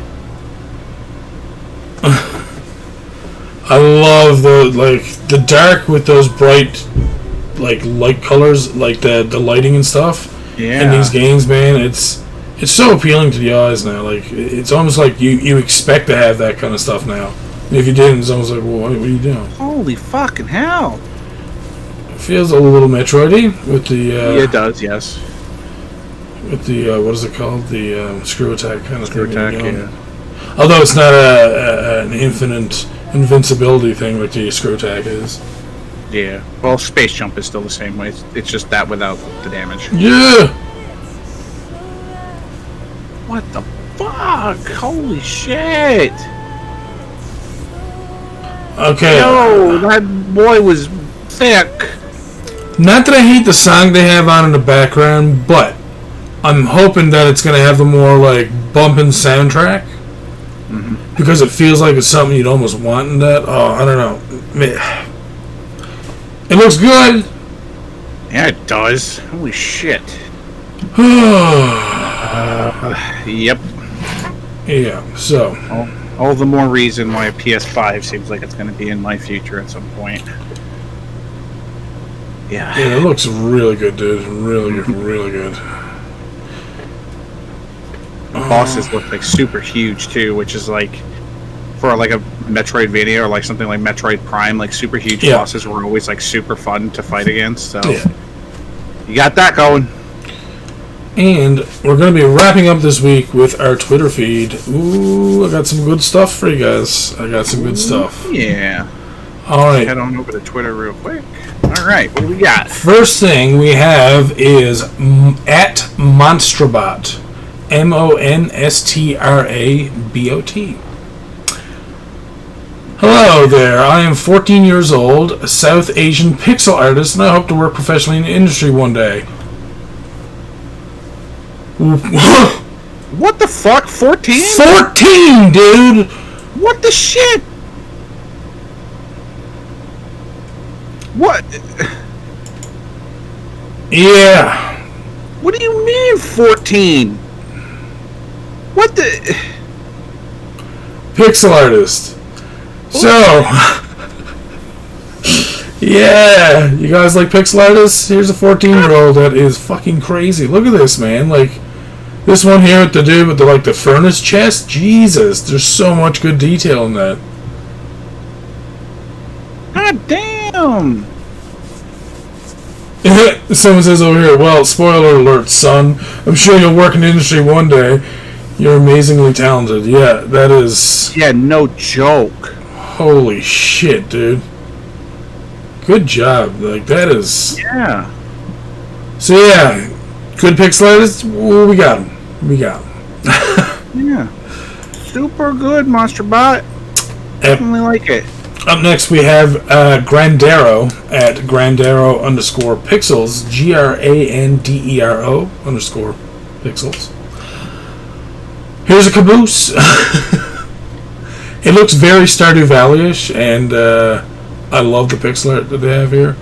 It's just a top-down illustration of a little caboose there, but yeah, it feels like something you'd see in Stardew Valley.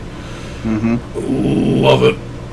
Oh, just even the foliage here in the background looks really nice, and more like unique, and not just like, oh, we'll just use like, you know, same textures over. Like, yes, they use these same two fronds, but instead of having the same two over here again, it's just one. You know what I mean? Like just that little stuff, those little things. So it's nice. I like that.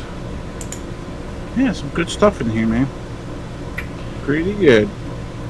All right, now next, this was from a Twitter feed from My Nintendo News. Japan, latest footage of Super Nintendo World shows Bowser's Castle, Yoshi, and more.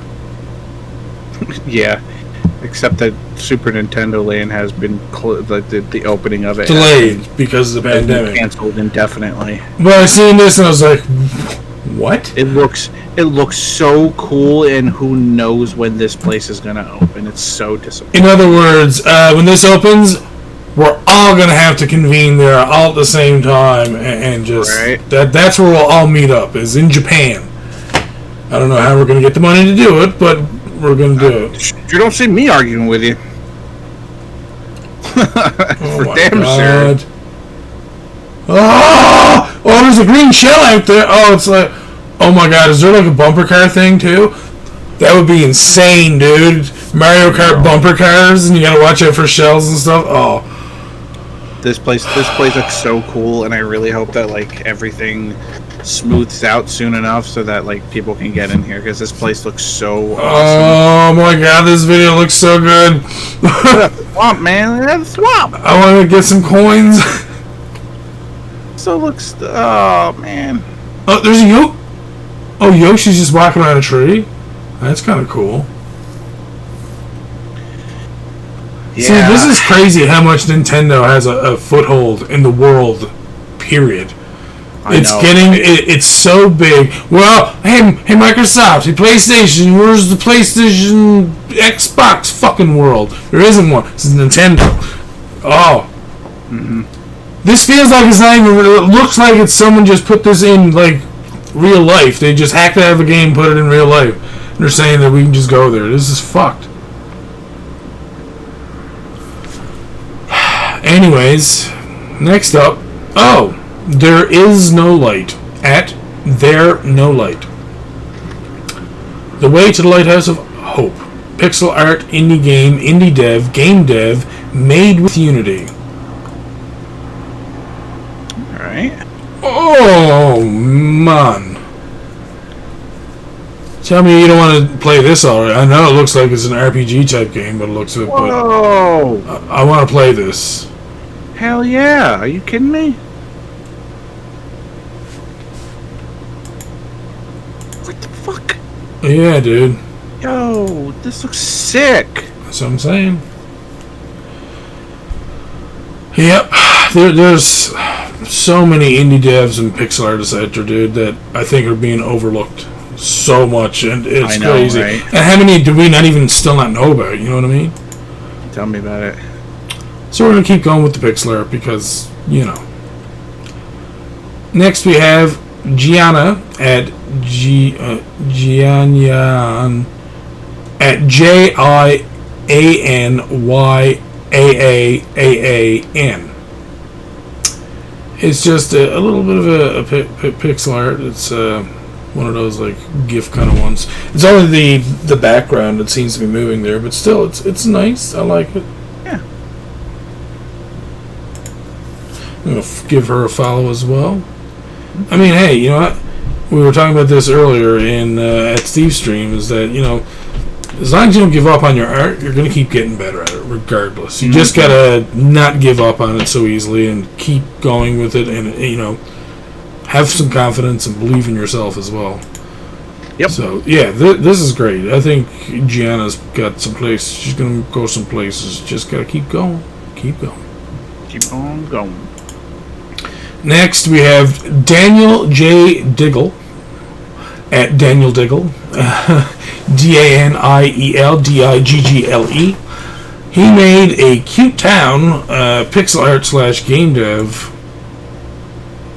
and this actually does look kind of cute. I'm kind of interested in what type of game this is. If it's like